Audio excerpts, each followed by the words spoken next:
Assalamualaikum warahmatullahi wabarakatuh. Halo teman-teman semuanya, kembali lagi bersama aku di channel YouTube Indah Layung Sari.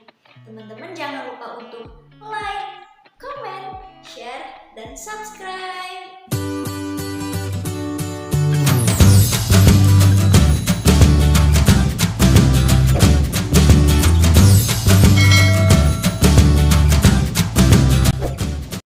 Pada materi yang keempat ini, aku akan membahas dan menganalisis karya sastra menggunakan teori mimetik. Jika berbicara mengenai teori mimetik, kita tidak dapat terlepas dari pengaruh dua orang filsuf besar asal Yunani, yaitu Plato dan Aristoteles. Plato beranggapan bahwa karya seni atau karya sastra hanyalah tiruan alam yang nilainya jauh berada di bawah realitas sosial dan ide, karena hanya berupa tiruan-tiruan yang ada di pikiran manusia yang meniru kenyataan. Sedangkan Aristoteles yang merupakan murid dari Plato mempunyai pendapat yang berbeda. Aristoteles menyatakan bahwa tiruan itu justru membedakannya dari segala sesuatu yang nyata dan umum, karena seni merupakan aktivitas manusia. Aristoteles menganggap karya seni berada di atas kenyataan, karena karya seni sebagai katalisator yang menyucikan jiwa manusia.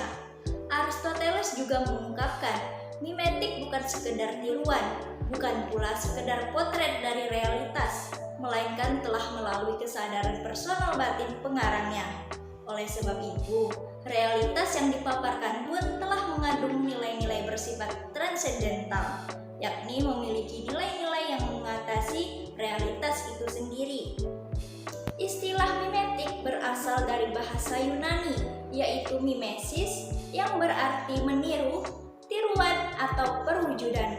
Secara umum, mimetik dapat diartikan sebagai suatu pendekatan yang memandang karya sastra sebagai tiruan atau pembayangan dari dunia kehidupan nyata.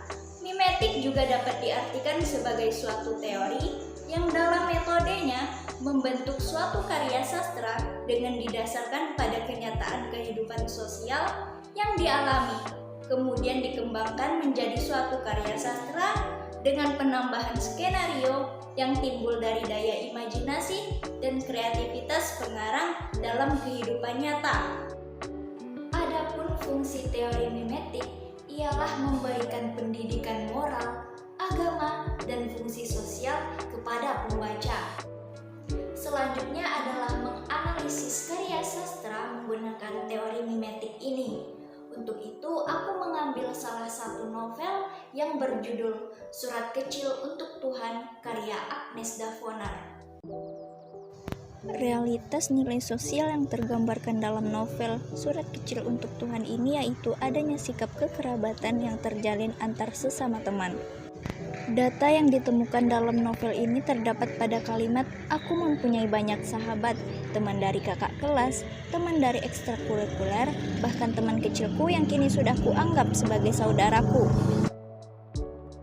Sikap hidup dalam novel Surat Kecil untuk Tuhan ini berupa nilai pendidikan dan sikap semangat yang tak pernah putus. Hal ini dibuktikan pada kutipan, "Setiap pekerjaan yang dilakukan dengan tekun dan bersungguh-sungguh pasti akan membuahkan hasil yang memuaskan."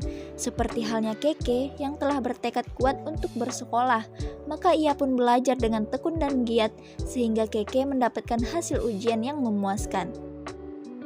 Selanjutnya ada realitas religi. Realitas religi dalam novel ini sangat ketat, khususnya agama Islam, karena segala hal yang terjadi sebagian tokoh dalam novel mampu menyikapinya dengan sikap religius atau sikap yang benar-benar sesuai agama Islam. Berikut data peneliti yang ditemukan. Keke juga berkemauan kuat untuk belajar membaca Al-Quran. Dikarenakan oleh nasihat sang ayah, Keke pun berusaha dengan keras untuk menjadi anak yang taat kepada orang tua.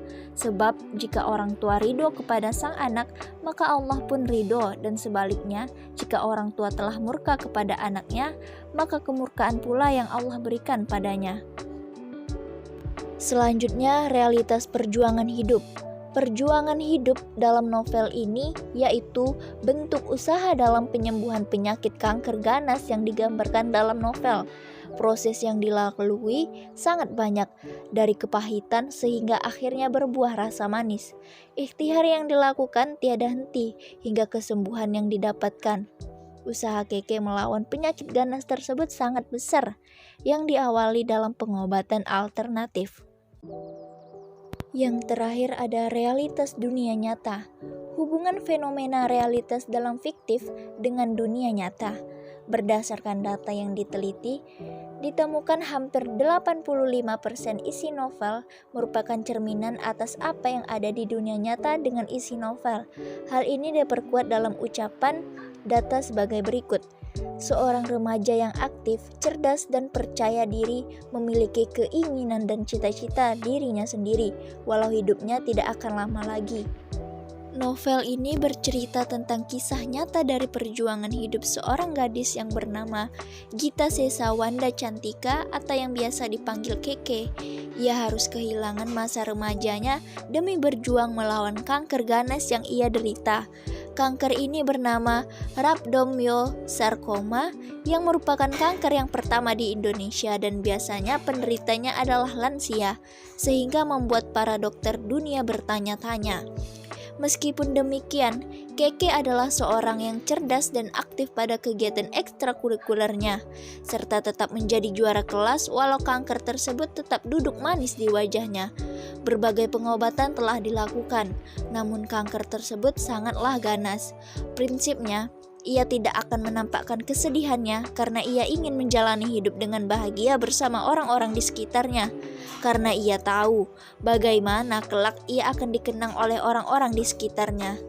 Walau ia telah berhasil bertahan hidup hingga 3 tahun lamanya, hingga akhirnya ia sadar bahwa hidupnya tinggal beberapa lama, ia pun menulis surat kecil untuk Tuhan. Dari novel ini kita dapat mengambil pelajaran bahwa kita tidak boleh langsung marah dan putus asa terhadap cobaan yang diberikan Tuhan kepada kita. Kita harus bersyukur terhadap Tuhan dan tidak menyombongkan diri, saling menolong dan memberi dukungan kepada sahabat dan siapapun itu yang ada di sekitar kita.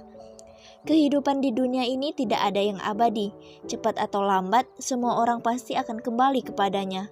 Oleh karena itu, setiap detik kehidupan sangat berharga dan harus bisa dimanfaatkan sebaik mungkin. Serta kita harus mensyukuri apa yang telah kita miliki, karena belum tentu orang lain memiliki apa yang kita miliki.